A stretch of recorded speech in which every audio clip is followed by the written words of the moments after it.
میرے محترم بھائی اور دوستو، میرے عزیزو، اللہ تبارک و تعالی نے ہمیں وقت کی پابندیوں میں جکڑا ہوا۔ والذی جعل الشمس ضیاء والقمر نورا وقدرہ منازل لتعلموا عدد السنین والحساب وَكُلَّ شَيْءٍ فَصَّلْنَاهُ تَفْصِيلًا۔ اللہ تبارک و تعالیٰ فرماتے ہیں کہ میں نے سورج اور چاند کو بنایا اور چاند کی منزلیں طے کی تاکہ تم سال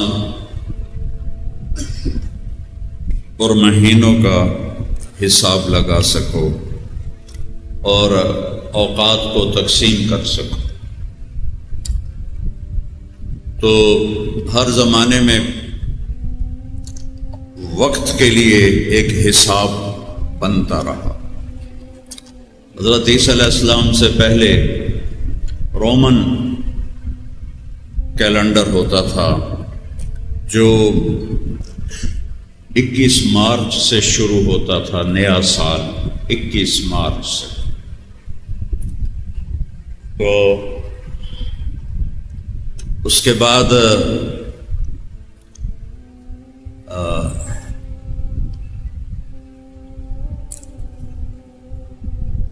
جولیس سیزر، یہ بہت بڑا رومن بادشاہ گزرا ہے، اس نے اس کو تبدیل کر کے جنوری سے سال شروع کیا۔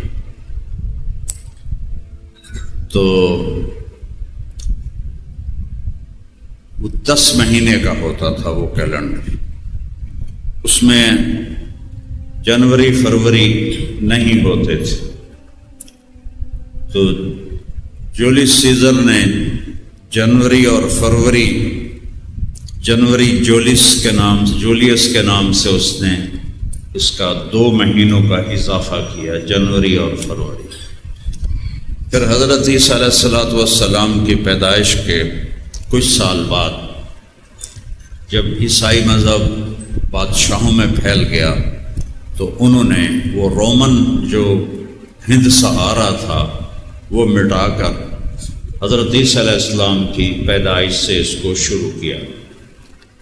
یہ سوائے ہمارے نبی کے کسی کی پیدائش کی تحقیق کوئی نہیں، اندازہ ہے۔ تو اس کے مطابق انہوں نے عیسوی کا سال شروع کیا۔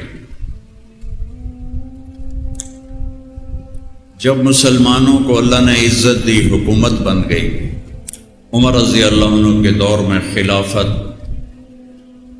22 لاکھ مربع میل میں پھیل گئی، تو ابو موسیٰ اشعری رضی اللہ تعالیٰ عنہ بصرہ کے گورنر تھے، انہوں نے حضرت عمر کو خط لکھا 17 ہجری میں کہ آپ کے خطوط آتے ہیں، احکام آتے ہیں، پتہ نہیں ہوتا بھائی کداں شروع کرنا ہے تو کداں ختم کرنا ہے، تو ارخ لنا، کوئی ہمارے لیے تاریخ کا نظام بناؤ، کیلنڈر، آج کی زبان میں کیلنڈر بناؤ۔ تو حضرت عمر نے صحابہ کو جمع کیا اور سب سے رائے لی کہ ہمارا سال وہ اور سال کا کیلنڈر وہ کیسے بنایا جائے۔ تو بعض کی رائے تھی کہ اللہ کے نبی کے پیدائش کے دن 12 ربیع الاول سے بنایا جائے، بعض نے کہا فتح بدر سے بنایا جائے 17 رمضان، بعض نے کہا کہ فتح مکہ سے بنایا جائے کہ اس میں اسلام کو شہرت، اسلام کو حکومت ملی مضبوط پائیدار، تو فتح مکہ سے بنایا جائے۔ تو حضرت علی رضی اللہ تعالیٰ عنہ نے فرمایا کہ ہجرت سے بنایا جائے، ہجری سے بنایا جائے، کیونکہ اسلام کو جو حکومت ملی، عروج ملا، وہ میرے نبی کی ہجرت سے ملا۔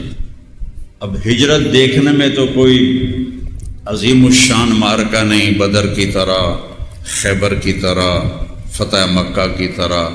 ہمارے نبی قریش مکہ سے جان بچا کر پہلے غار میں چھپے ہیں، وہاں 3 راتیں اور 2 دن گزارے ہیں، اور پھر یکم ربیع الاول کو 27 کی رات، جمعہ رات تھا، جمعے کی رات تھی، آپ اس غار میں داخل ہوئے، پھر جمعہ ہفتہ وہاں گزارا، اور یکم ربیع الاول کو آپ وہاں سے حضرت ابوبکر صدیق کے ایک دوست تھے عبداللہ بن اریقط، جو اس وقت مسلمان نہیں تھے، ان کو رہبر بنا کر ایک انجان راستے سے مدینہ کا آپ نے سفر شروع کیا۔ وہاں سے اسلام کا جھنڈا بلند ہوتا چلا گیا۔ تو حضرت عمر کو یہ رائے بڑی پسند آئی۔ دیکھنے میں یہ ایک واقعہ ایسا تھا کہ دشمن سے بچ کر جا رہے ہیں، کوئی فتح نہیں ہے، لیکن ساری فتوحات اسی ہجرت میں تھیں، تو یہ طے ہوا کہ ہم اپنے کیلنڈر کو ہجری سے شروع کریں گے۔ تو آج 1445 ہجری چل رہی ہے، ہمارے نبی کا انتقال ہوا 11 ہجری میں، آپ کو انتقال کیے 1435 سال ہو چکے، اور ہجرت کو 1445 سال ہو چکے ہیں۔ 29 کا چاند ہو تو اتوار کو یکم محرم ہو جائے گی، ورنہ پیر کو ہو جائے گی تو 1446 ہجری شروع ہو جائے گی۔ پھر یہ ہوا کہ سال کی ابتدا کہاں سے شروع کی جائے۔ اب ایک ابتدا پیچھے سے آ رہی تھی، جنوری، فروری، مارچ، اپریل۔ اب ہم اپنے سال کی ابتدا کہاں سے شروع کریں؟ پھر اس میں کئی رائے آئیں، اسی یوم پیدائش سے، یوم وفات سے، فتح مکہ سے، غزوہ بدر سے۔ پھر حضرت علی نے فرمایا کہ محرم سے شروع کیا جائے، کہ محرم میں محرم سے پہلے 2 مہینے ذوالقعدہ ذوالحج میں سارے عرب کا حاجی آتا ہے مکہ میں، اور ان کو واپس جاتے جاتے یکم محرم ہو جاتی ہے، تو وہ اپنے جب گھروں کو جائیں تو نیا سال لے کر جائیں۔ تو یہ رائے بھی حضرت عمر نے پسند فرمائی، اور یکم محرم سے ہمارے سال کی ابتدا ہوئی۔ ہمیں اللہ نے چاند کے نظام سے کیلنڈر دیا، باقی دنیا کو سورج کے نظام سے کیلنڈر دیا ہے۔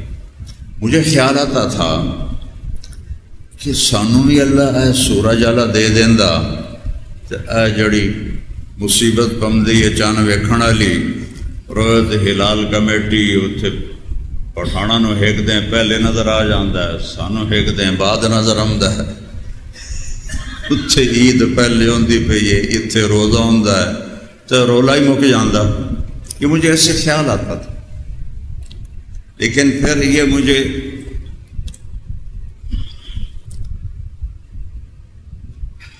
امام شافعی کا فرمان ہے، سافر تجد عوضا عمن تفارقه وانصب فإن لذیذ العیش فی النصب۔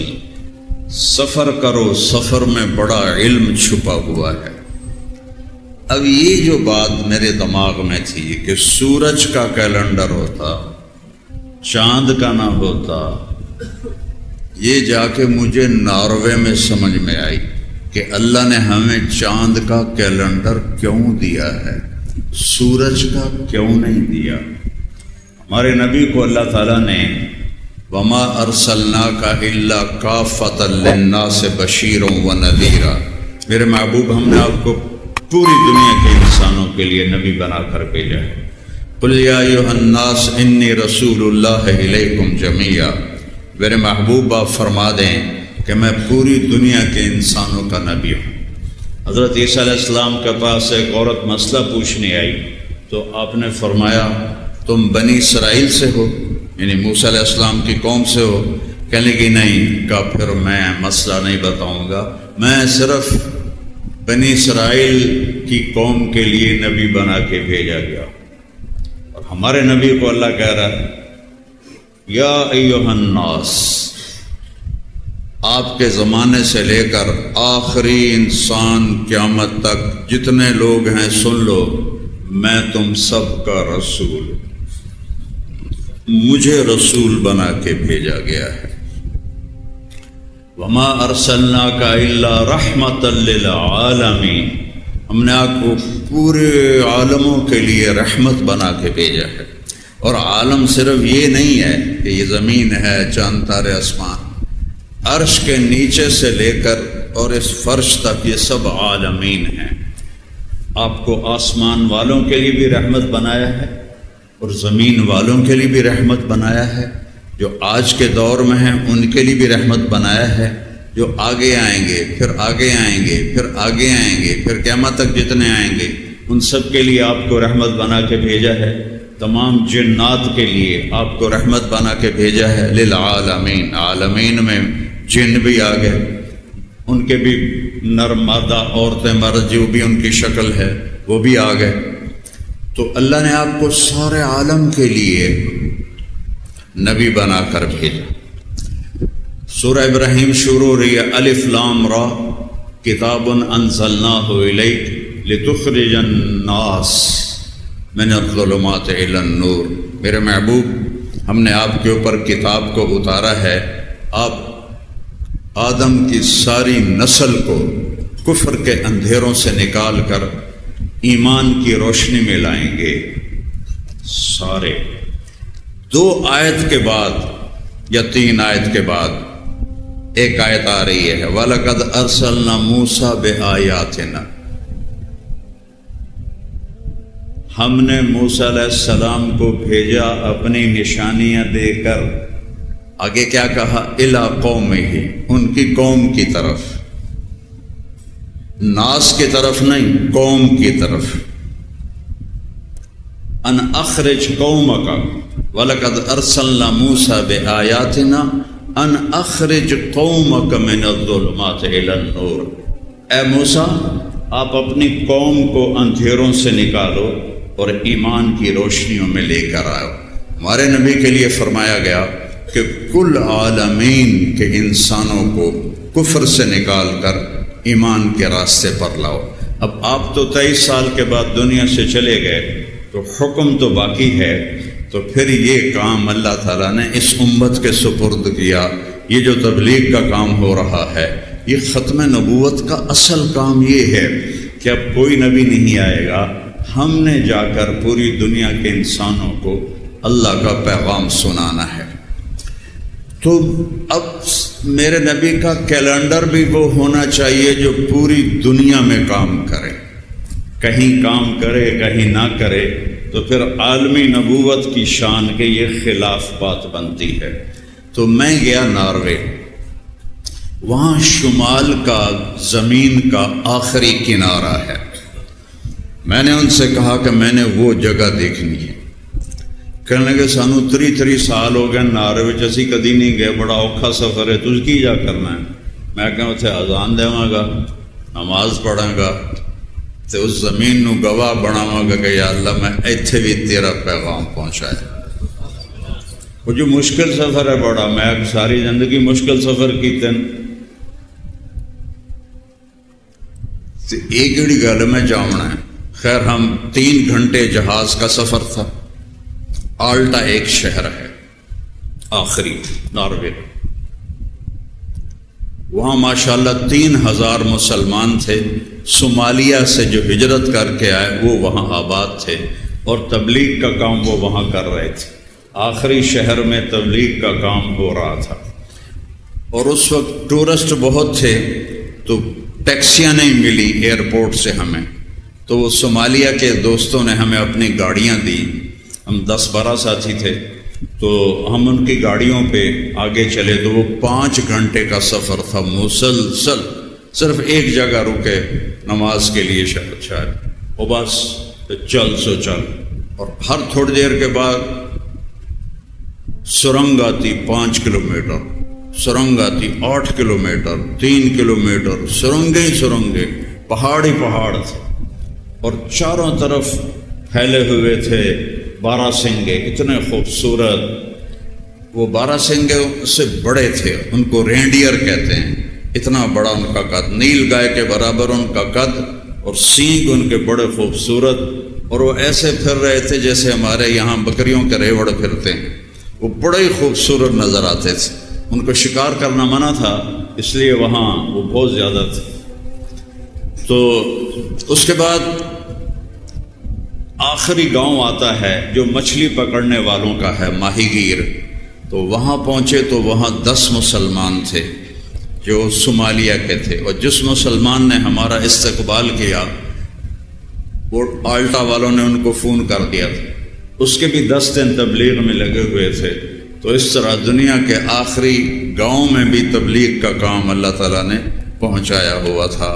یہ اس ملک میں اگر اور کچھ بھی ہر شے مٹ آ گئی، تباہ ہو گئی، اور اس تبلیغ کے کام سے اس ملک کو بڑی عزت اللہ نے دی ہے اور بڑی خیر دی ہے کہ وہاں تک جا کر انہوں نے اللہ کا پیغام پہنچایا ہے۔ وہاں سے ہم چلے تو وہاں جا کر پتہ چلا کہ 2 مہینے سورج یہاں غروب نہیں ہوتا، جون جولائی، تو سورج کا کیلنڈر فیل ہو گیا۔ سورج جو 2 مہینے چل رہا ہے، ان کی پتہ رات ہے یا دن ہے، اب مغرب کی نماز پڑھنی ہے یا عشاء کی پڑھنی ہے۔ اب تو گھڑیاں آ گئیں تو آسان ہوگا، لیکن گھڑیاں کوئی نہیں تو اب کیسے پتہ چلے؟ اور 2 مہینے سورج نکلتا نہیں، دسمبر اور جنوری یا نومبر اور دسمبر 2 مہینے نکلتا نہیں، تو 4 مہینے کے لیے سورج کا کیلنڈر ناکام ہو گیا، فیل ہو گیا۔ تو چاند کا کیلنڈر مجھے سمجھ میں آیا جب ہم وہاں پہنچے۔ 1 اگست سے سورج نکلنا شروع کرتا ہے، 1 اگست سے ڈوبنا شروع کرتا ہے، اور پہلے دن بس ایسے ڈوبتا ہے اور یوں نکل آتا ہے۔ اس دن کے لیے ہزاروں لوگ وہاں اکٹھے ہوتے ہیں کہ سورج ایسے سمندر میں سامنے یوں ڈبکی لگاتا ہے اور یوں ساتھ ہی باہر نکل آتا ہے۔ پھر اگلے دن 5 منٹ، اگلے دن 10 منٹ۔ ہم 4 اگست کو پہنچے تھے 2012، تو اس دن 20 منٹ کی رات تھی، 20 منٹ کی رات تھی۔ تو جب ابھی ہم نے عصر تو پڑھ لی تھی، مغرب بھی پڑھنی تھی، اور اسی 20 منٹ میں عشاء بھی پڑھنی تھی اور فجر بھی پڑھنی تھی، 3 نمازاں کٹھیاں پڑھنیاں۔ 2 نمازوں کا مسئلہ تو موجود ہے کہ سفر میں کٹھی پڑھ لو، لیکن 3 نمازوں کا مسئلہ تو کہیں موجود نہیں ہے۔ لیکن اللہ نے ہمیں توفیق دی کہ جب وہاں پہنچے تو شدید سردی اور 0 ٹیمپریچر، اور اگست کا مہینہ، اور ہوا ایسے سینہ چیرتی ہوئی۔ میں گیا اور وہاں سمندر کے پہاڑ کے کنارے پر انہوں نے ایسے جنگلہ لگایا ہوا تھا تاکہ کوئی بیچ میں گر نہ پڑے۔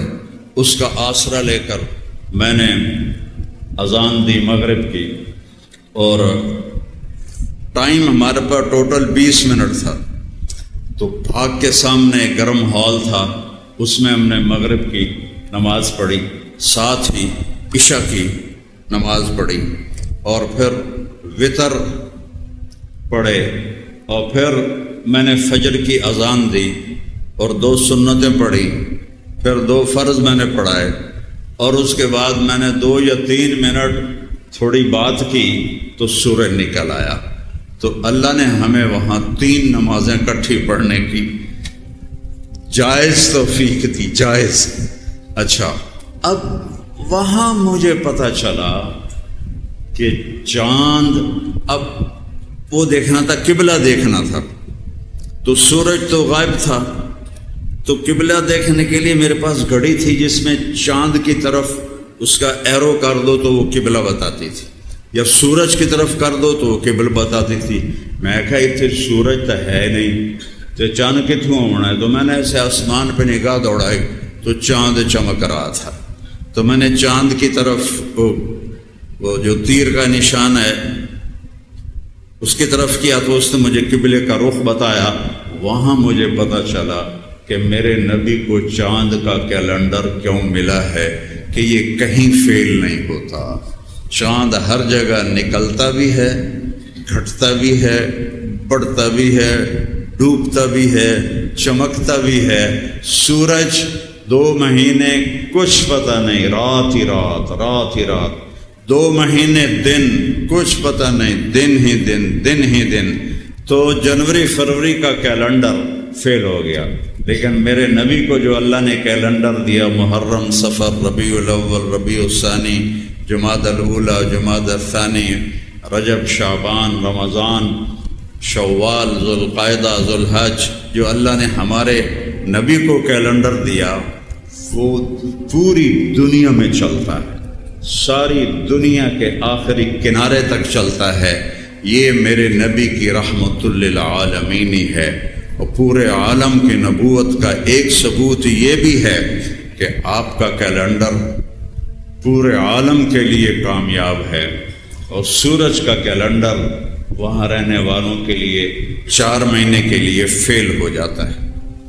پھر اس میں اللہ نے 10 محرم رکھا ہے، ایک دن۔ یہ کربلا کی وجہ سے مشہور ہو گیا، لیکن یہ پہلے سے اللہ کے ہاں مشہور ہے۔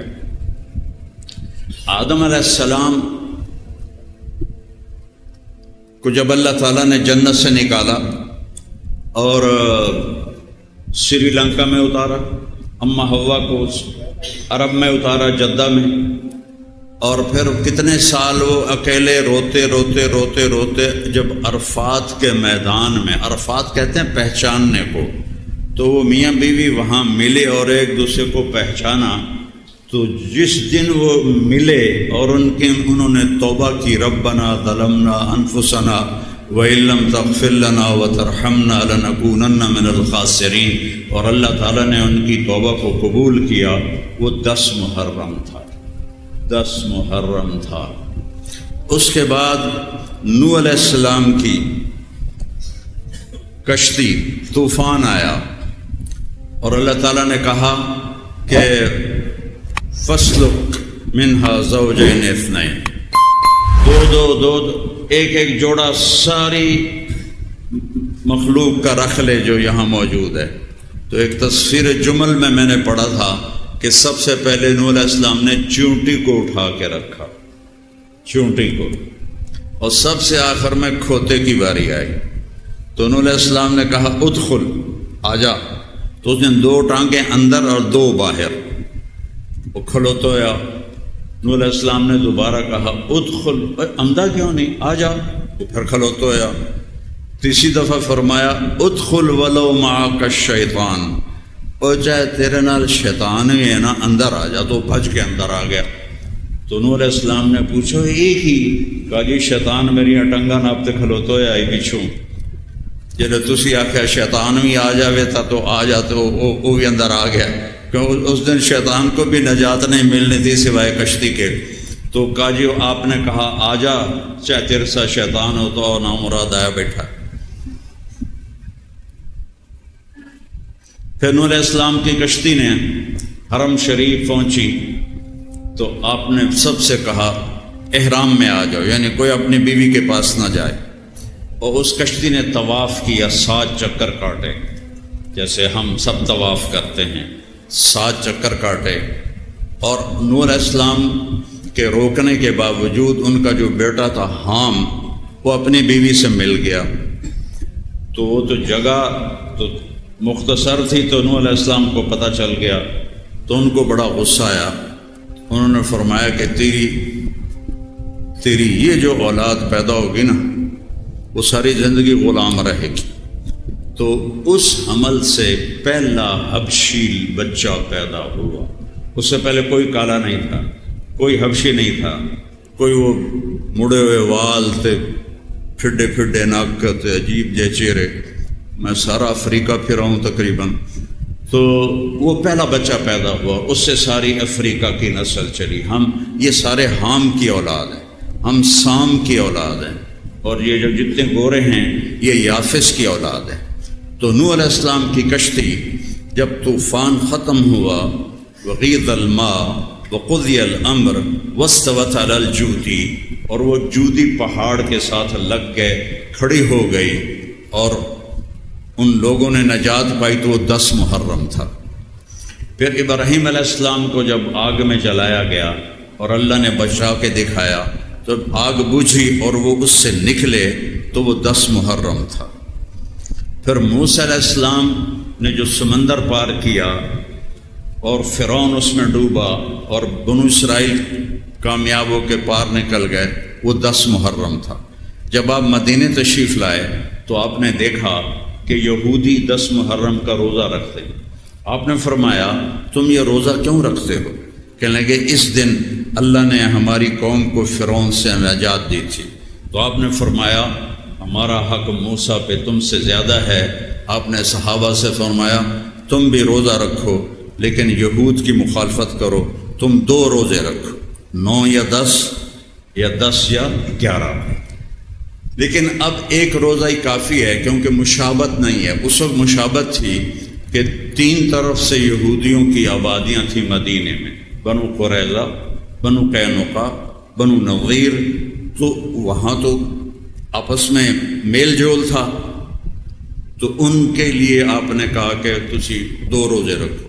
اب یہودی تو ہے نہیں، تو اب ایک روزہ ہی اصل ہے، اور یہ روزے کی اتنی فضیلت ہے، جو 10 محرم کو روزہ رکھتا ہے اس کے 1 سال کے پچھلے سال کے گناہ معاف ہو جاتے ہیں، اور اگلے سال جو گناہ کرے گا وہ بھی معاف ہو جائے، وہ پہلے ہی معاف ہو جاتا ہے۔ اللہ نے اس کی ایسی فضیلت رکھی۔ پھر امام حسین کی شہادت نے اس کو 4 چاند لگا دیے۔ اللہ نے اپنے نبی کی اولاد سے بہت بڑی قربانی لی۔ اس سے میرے نبی کا فرمان ہے جب تم پہ صدمے آئیں تو میرے صدمے یاد کرنا، تو تمہیں اپنے صدمے چھوٹے لگیں گے۔ تو یہ نیا سال شروع ہو رہا ہے، نیا سال یہ ہمارا، دیکھو وہ جنوری کا سال نیا آتا ہے تو لوگ شرابیں پیتے ہیں، زنا کرتے ہیں، ناچ گانا، کیا غیر مسلم کیا مسلمان نسل سب اس کام میں لگے ہوتے ہیں۔ ہمارا آتا ہے محرم، تو 29 ذوالحج کو 27 ذوالحج کو حضرت عمر کو خنجر لگا اس نے، ابو لولو نے، اور 29 کو آپ کا انتقال ہوا اور آپ دنیا سے تشریف لے گئے۔ تو محرم سے 1 دن پہلے حضرت عمر جیسی شہادت ہوئی ہے، جو دنیا میں ایک کافر نے کہا تھا، برٹن رسل نے، کہ اگر 1 عمر اور ہوتا تو پوری دنیا میں اسلام پھیل جاتا، جن کے لیے کافروں نے گواہی دی۔ اور آگے پھر محرم میں حسینی قافلے کی شہادت ہے۔ قیامت تک امت روتی رہے گی اور یاد کرتی رہے گی، لیکن بھائیو اب ہمارے ہاں نا یہ رسم و رواج بن گیا ہے۔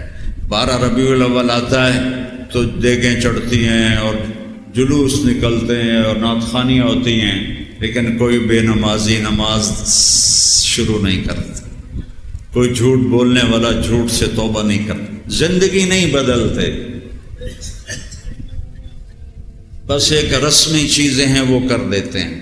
محرم آتا ہے، ماتم ہوتا ہے، مجلسیں ہوتی ہیں، اور وہ مجھے ایک دفعہ ایک شیعہ بھائی کا فون آیا کہ علامہ صاحب، ہم لوگ تو حضرت صاحب کہتے ہیں، وہ علامہ صاحب کہتے ہیں، علامہ صاحب آپ ہمارے 10 مجلس پڑھ دیں، ہم آپ کو خوش کر دیں۔ سمجھ آ گئی؟ خوش کرن دی،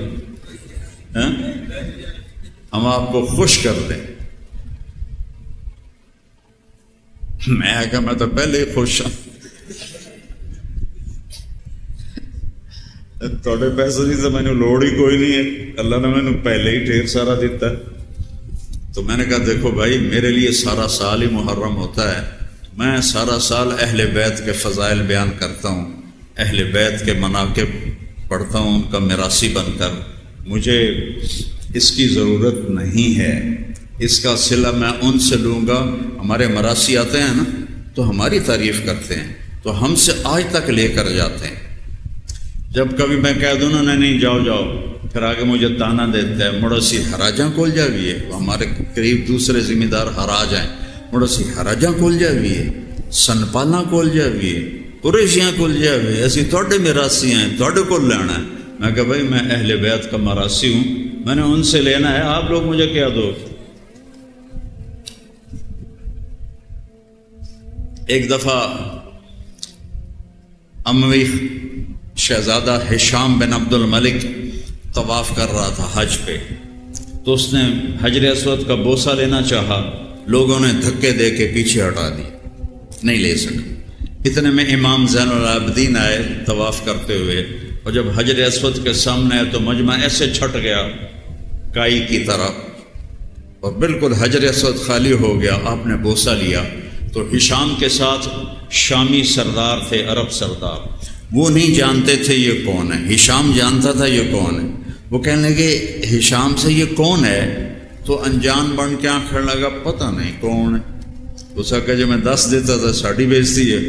تو فرزدق ایک شاعر تھا, وہ وہاں بیٹھا ہوا تھا, کہنے لگا جی میں دساں کون ہے. تو شامی سردار سے کہنے لگا کہ بتاؤ. کہا الذی تعرفہ البطحاء والجبل, یہ وہ ہے جس کو مکہ کا پہاڑ بھی جانتا ہے, پتھر بھی جانتا ہے. ما قال لا الا فی تشہدہ لولا التشہد لکان لاہ نعم. 35 اشعار فی البدی اس نے آپ کی شان میں کہے. تو ہشام کو غصہ چڑھ گیا اور اس نے ان کو نا عصفان میں قید کر دیا. جب امام زین العابدین کو پتہ چلا تو انہوں نے 10,000 درہم اس کو نا انعام بھیجا. تو وہ فرزدق رونے لگا, کہنے لگا جو پیسے لے کر آیا تھا, کہا حضرت سے کہنا ساری زندگی بادشاہوں کی تعریف کی ہے پیسے کے لیے, اور آپ کی تعریف کی ہے آپ کے نانا اور اللہ کو خوش کرنے کے لیے, مجھے یہ پیسے نہیں چاہیے, واپس لے جاؤ. تو پیسے واپس کر. تو بھائیو اصل تو ہے کہ ان کی زندگی اپنانا, نہ کہ مجلسیں قائم کرنا اور کانفرنسیں قائم کرنا, اور زندگی 1 سینٹی میٹر بھی ادھر سے ادھر نہ ہو تو ان کے کرنے کا کیا فائدہ. نہ جھوٹ چھوٹا, نہ سود چھوٹا, نہ بدکاری چھوٹی, نہ گالیاں چھوٹی, نہ توبہ کی, تو کیا فائدہ ہوا اس کا. تو اس لیے بھائیو نیا سال شروع ہو رہا ہے, تو ہم اس نئے سال سے اپنی زندگی کو ابتدا کریں توبہ کے ساتھ, کہ یہ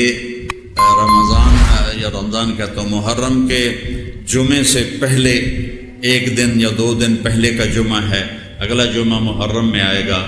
باہر بھی ہے بہت مجمع ماشاءاللہ, دھوپ میں ہیں گرمی میں ہیں, اللہ ان کو جزائے خیر دے. تو میں آپ سب سے کہتا ہوں کہ ہم اجتماعی توبہ کریں. تو آپ تیار ہیں؟ تو میرے ساتھ کہو یا اللہ میری توبہ, پھر کہو یا اللہ میری توبہ, پھر کہو یا اللہ میری توبہ. تو اگر آپ نے دل سے کہا ہے تو انشاءاللہ آپ کے سب گناہ معاف ہو چکے. اور باقی علماء سے پوچھ لینا ہے کہ بھئی کیا کرنا ہے. جب توبہ تو کر لی, پچھلے سب معاف ہو گئے, چاہے وہ حقوق العباد ہیں چاہے وہ حقوق اللہ, وہ سب معاف ہو گئے. اب اس کی ترتیب کیا ہے کہ وہ معافی, وہ توبہ پکی ہو اور صحیح ہو. وہ آپ پوچھ لینا کسی مفتی سے, کسی عالم سے. لیکن گناہ ایک دفعہ سب دھل جاتے ہیں. اور یہ نہ کہا کرو کہ اللہ حقوق العباد معاف نہیں کرے گا اور حقوق اللہ معاف کر دے گا. اللہ جس کو چاہے معاف کرو. اللہ کی رحمت کو پابند نہیں کر سکتے. اللہ جس کو چاہے معاف, یغفر لمن یشاء, کہ میں جس کو چاہوں معاف کر. جب قارون زمین میں دھس رہا تھا تو موسیٰ علیہ السلام کی منتیں کر رہا تھا کہ میں نے جان دے, میں نے معافی دے دے. تو موسیٰ علیہ السلام کہہ رہے تھے اور پکڑو, وہ اور نیچے جاتا تھا. وہ کہتا مجھے معاف کر دو. موسیٰ کہتے اور پکڑو, وہ اور نیچے جاتا. وہ منتیں کرتا رہا اور آپ کہتے رہے پکڑو, اور وہ سارا زمین میں غائب ہو گیا. اور میرے نبی نے فرمایا وَهُوَ يَتَجَلْجَلُ فِي الْأَرْضِ إِلَى يَوْمِ الْقِيَامَةِ, قیامت تک وہ زمین میں دھنستا ہوا جائے گا بمے خزانوں کے. فَخَسَفْنَا بِهِ وَبِدَارِهِ الْأَرْضِ, جب وہ زمین میں دھس گیا تو جبریل آ گئے. سبحان اللہ. کہنے لگے جی اللہ تعالیٰ فرما رہے ہیں موسیٰ تیری منتیں کرتا رہا تو نے معاف نہ کیا. وَعِزَّتِي لَوِ اسْتَغَاثَ بِي لَأَغَثَّهُ مجھے میری عزت کی قسم ایک دفعہ مجھ سے معافی مانگتا میں معاف کر کے باہر نکال دیتا۔ اللہ تو ایسا کریم۔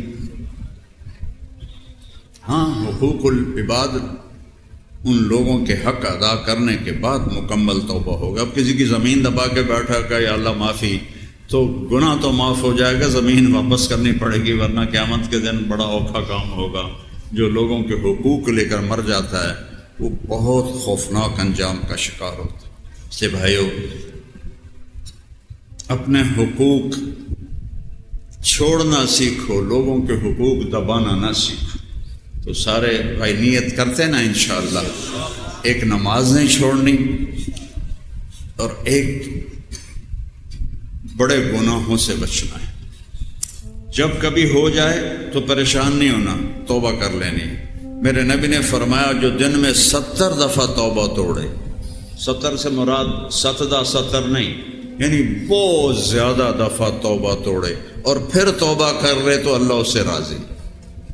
اللہ تو ایسا کریم، وہ ہمارے طرح تھوڑا ہی ہے کہ بھائی تینوں میں 2 باری پہلے معافی دیتی، بس ہوں کوئی معافی نہیں، دفع ہو جا۔